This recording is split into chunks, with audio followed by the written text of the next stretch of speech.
Hey everyone, Kyle once again, and welcome back to the final review of the Final Destination franchise, and for Halloween month. And now we get to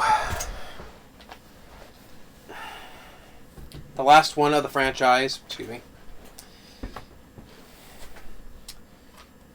Final Destination 5, released in 2011, and I would say right now, I like this a lot better than 3 and 4.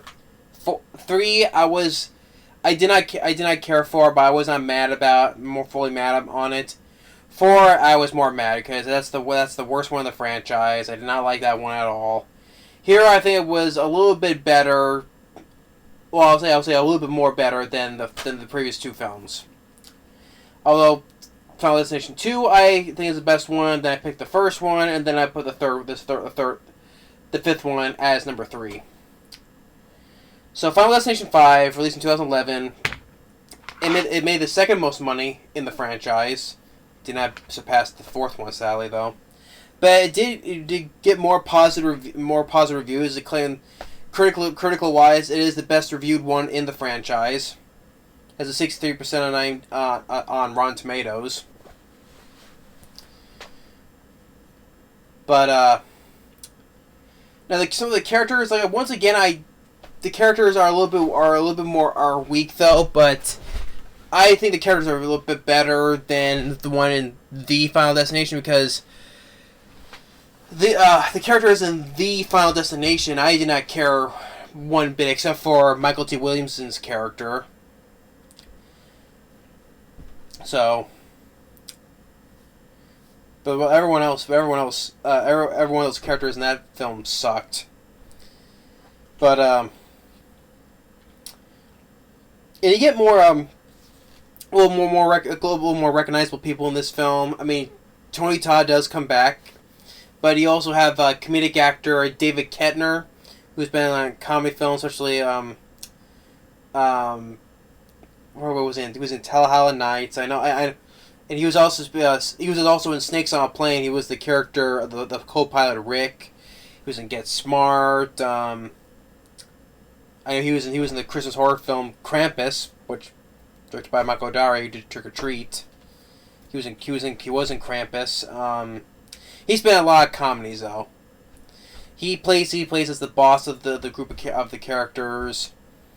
You have Courtney B. Vance, who plays an agent investigating on the murders. But the other characters, I thought a little bit were also like they're weak characters, but I think they're better characters than the characters in the Final Destination. But the story is in this one, which by the end honestly, I saw this in the theater, and by the end, I did not see this ending coming, though. But in this, I'll get to that, though. But the characters in this, they work at this company, some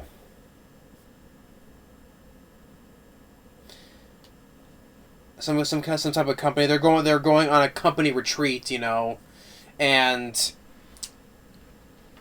they get on the North Bay Bridge, and the lead character is Sam, played by Nicolas DiCascio. He gets the vision and the whole bridge collapses. Now the premonition in this, some of the deaths I did like in this premonition, like especially on one of the girls named Olivia, when she falls over the bridge, she lands in the water, but then a car from the bridge falls down on top of her, or David Koechner's death in the premonition where he gets burned to death by a bunch of hot tar. Hot tar just splashes on him, and you see this his skin melting, and that was I'll probably say that was the best death in that premonition. The character Sam, he does get his girlfriend, which he had a little bit of a rocky relationship with, though, but named Molly. He gets her safely across the bridge, and another friend of his named Peter. He gets like those metal bars impaled into him, and then the character Sam gets cut in half by a metal sheet. So of course, like he of course, the kid tells everyone, get off the bridge, and then it's going to collapse. Of course it does. And then there's the funeral, and then you see Tony Todd watching them saying, death doesn't like to be cheated. You all, just be careful now. You know, whistling like he did in the previous film. And when he was in. But yeah, it was cool to see Tony Todd come back. But like I said, you don't do... As I mentioned in the first film, you know, you don't know much about the character, but like I said, he knows all about death, but a part of me likes, like, okay, yeah, leave it as a mystery. I think he's a mysterious character, leave it at that, you know. You don't need to explain, because, you know, how everything, they want to... If it's a mystery, they need to explain everything, you know. It's like the freaking Thing prequel, we did not need to know about what happened at the Norwegian camp, or Prometheus. You need to know about the mystery of that... What was the thing's name that was in the original Alien? You did not need to explain that. Just leave it as a mystery. Part of me wants to say the same thing with, you know, who Tony Todd's character is, you know. But like I said before, many fans do believe that he's actually Death himself. And part of me does buy because he says some inclinations that maybe he is Death, you know, like, you know, in the first one, you know, I'll see you soon. Or in the second film, when he comes out of the red lighted crematorium, and he's talking to Claire, he's like, such fire in you, and which later that was predicted to her future death, you know, when Claire Rivers died from fire. So maybe there is an inclination that maybe he is actually Death. And for the most part of me wants to believe that.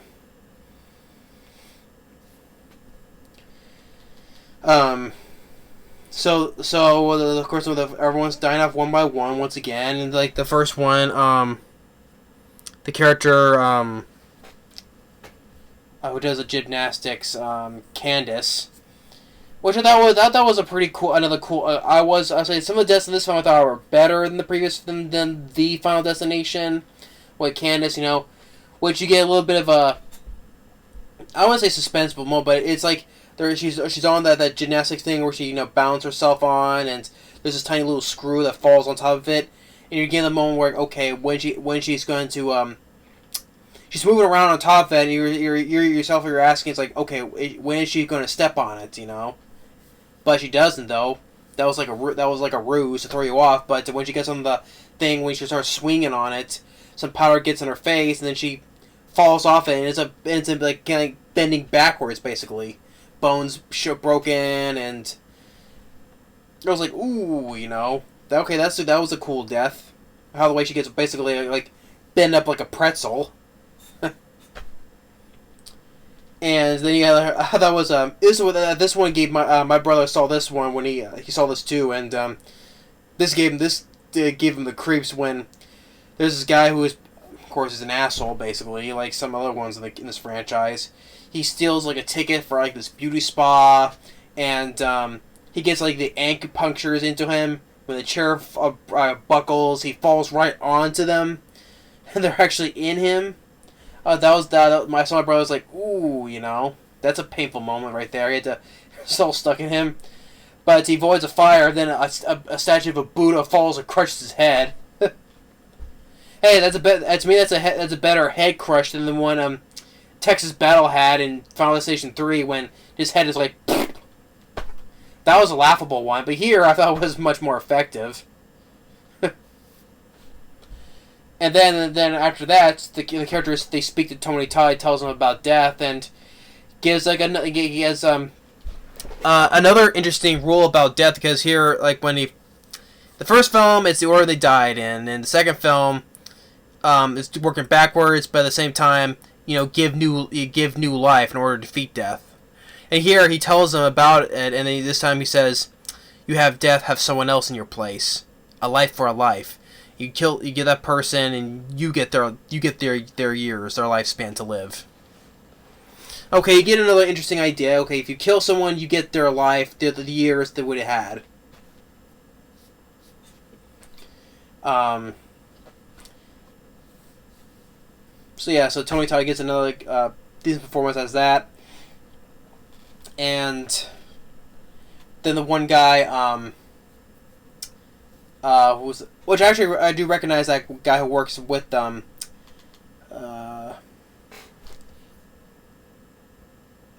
His name is Arian Escarpeta. Mispronounced his name. He was the guy who played the character Lawrence in the 2009 Friday the 13th remake.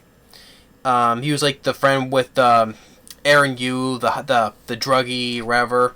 He stabbed Jason in the leg and he run. Then Jason goes and he throws the hatchet right in his back. Yeah, that was him. He was in Friday the 13th from the 2009 remake, and his character, he's arguing with one of his worker, has beef with him. He sees this crane with a hook on it coming towards him. He sort of pushes the guy into the way of the crane and kills him.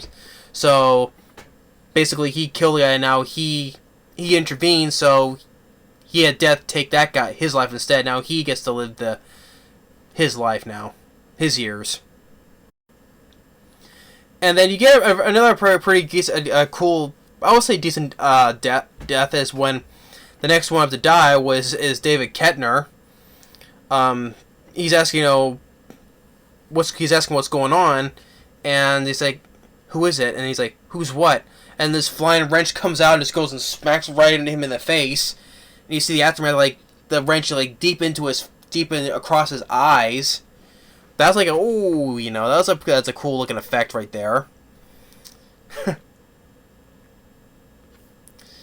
But then afterwards, like the character Sam, he also works in this restaurant, and his boss tells him you want to go to Paris.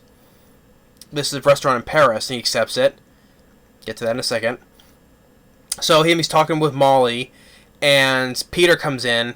He tells him that he almost pushed this woman into an oncoming bus, though, but he didn't do it though because he couldn't do that. So instead, he gets pissed off because he saved Molly's life in the premonition, so he tries to kill her instead. And according to B. Vance, who's been investigating the deaths, he comes in, and the character Peter, played by Miles Fisher, shoots him, so he gets his life. And Molly played by Emma Bell, tells him to walk away, but since he witnessed a murder of a federal agent, he decides to kill him instead. So, because he's not gonna spend his new life in prison, so he wants to leave no witnesses. But then the character Sam, he stabs him. Now he gets his life, so now he's now safe. Now again to the after that, which I did not see coming.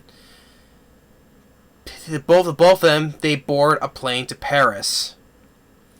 And so, really enough, the plane to Paris, they're on board Flight 180, the plane that exploded in the first movie. So, really enough, I did not see that coming. So, Final Destination 5 is a prequel. So this takes place in the year 2000, as it said on the ticket. Year 2000. So this was a prequel, because they both on board Flight 180, and Sam he sees Devon Sawa's character, Kira Smith, and everyone else that was in the first film. They see Devon Sawa, he's yelling out, "Get off the plane!" as they're being carried off the plane, but they stay on it though.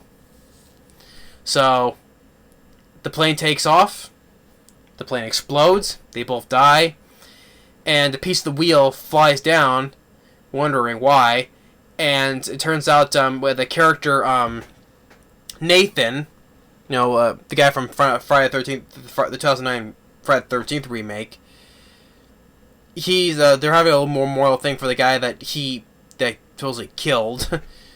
But it turns out that the guy had a brain aneurysm. He could have been dead any day now, so the guy looks in and says, thinking, and all of a sudden the wheel falls down on the guy, smashes him, crushes him. And you do get, I did like, is it shows a montage recapping of the previous 4 films, of all the deaths and the premonitions that happened in the previous 4 films. I like that though, because during all that montage, you have AC/DC playing. If you want blood, you got it. I was like, okay, that was cool. You had all this montage, and you have AC/DC playing. If you want blood, if you want blood, you got it. If you want blood, you got it. Blood on the streets, blood on the rocks, blood in the gutter. Every last drop, you want blood, you got it. And then it ends with Tony Todd walking away, saying, "Y'all, just be careful now." So yeah, that was cool about that. You know, you get the montage of everything from the previous 4 point. Yeah, as much as I did not like the number 3 and especially number 4, but it was cool they put all that part of a montage mixing with AC/DC's "If You Want Blood" playing. So that was cool, you know. And speaking of AC/DC, I forgot to mention Final Destination 2, when the character Kim was he played on the radio. You have AC/DC's "Highway to Hell" playing. Forgot to mention that because hey, yeah, happened on the highway. On a highway to hell. So yeah, I forgot to mention AC/DC's song in Final Destination 2. So. Yeah, guys, I am a big fan of AC/DC, so that was cool. They played that during the montage at the end of this movie. So yeah, I like Final Destination 5. The fact that, yeah, once again, the thing of everybody dies, though, once again, but it threw me for a loop because it turns out this is a prequel, and did not know that until it showed the plane of Flight 180 taking place in 2000, so, yeah. But yeah, it was still the same thing where everybody dies, once again, but still, since it was a prequel, I can kind of forgive it at that point, though. But the cast overall, it didn't. That's another thing. It's the characters I did not overall care for. Although I like David Koechner, and I didn't like David Koechner, but Courtney Vance, they were fine. But the other characters, they were okay. They're just average, I would say. I probably like these group of characters better than the ones in the Final Destination. And it was cool to see Tony Todd once again come back, even though, like I said. And the director it's not James Wan or David R. Ellis, it's Stephen Quale. Now this guy, he directed another film I liked later on in 2014. He go on later on direct Into the Storm, which I liked Into the Storm. I thought it was a pretty good tornado film, but Twister is the best, hands down still. But still, I like Into the Storm. But he didn't go and direct much, though. He directed this film and then Into the Storm. I don't remember what else he directed after that. Probably not. But the deaths I thought I liked a bit more, especially in the premonitions, like David Koechner's death, you know, by the hot tar. Then later on, he gets hit in the eyes by the wrench, or the girl Candace's death when she falls and just bends like backwards like a pretzel. Or the character, what was the character's name? P.J. Burns' character Isaac with the acupunctures and crushed by the Buddha statue. But I'll say cooler deaths. I would say it was like, ooh, you know. But yeah, and I thought that especially the CG. I thought the CG was a little bit better. I think it was. But yeah. But I liked I liked Final Destination 5. So, although this cover here is lame, very lame cover. Just use the one in the poster where it shows when the bridge collapsing has the face of the skull. Just put that as a cover. This is a very lazy looking cover. Very lazy. Oh, I forgot to mention, the other death I forgot to mention, which I thought was a cool death as well, with the character Olivia who died in the premonition. The car fell on her. I forgot to mention since she was the laser eye surgery. I gotta forget, dim-witted me. The laser eye surgery. I thought it was a very painful one because they left their eye like this. Oop. Once again, so excited I almost hit the freaking computer. Like her eye was like this the whole time, and while the machine's malfunctioning, there goes a laser to her eye on. That was like very ooh, you know, that feeling to watch because it's like literally lasering her eye, and then when she falls to the window, her eye pops out. So I forgot to mention that one too. that was a cool death as well, especially with the laser surgery. But yeah, Final Destination 5, I thought I got more than number 3 and number 4, especially. But yeah, so I like Final Destination 5, but the second one is still my favorite, the best. Then I put the first one, and then I put number 5 on, and then followed by number 3 and number 4. And then since then, almost 10 years later, there hasn't been another one since. I think they're plans of talking about a reboot of it. Why need a reboot Final Destination, and why? Probably because you're running out of ideas. That's why. But yeah, that's about it. I think it's fine to end the franchise. It's always good to just keep end franchises and come up with more original ideas instead of keep on rebooting and everything. Just let it end. So, and plus I haven't heard nothing about it since, so it's good that this franchise has ended then. So don't need to keep on dragging it out about the same formula over and over again. Being the one-trick pony. But still, regardless, I like the 5th film though. So, hope you all enjoyed my reviews of the Final Destination film series. There's still more to come for Halloween month. Hope you're all looking forward to it. So, hope you enjoyed my review of this franchise. So. But then there's still more to come, so stay tuned for more to come for Halloween month. Thanks for watching, and stay tuned for the next one. Review, I meant to say. Later.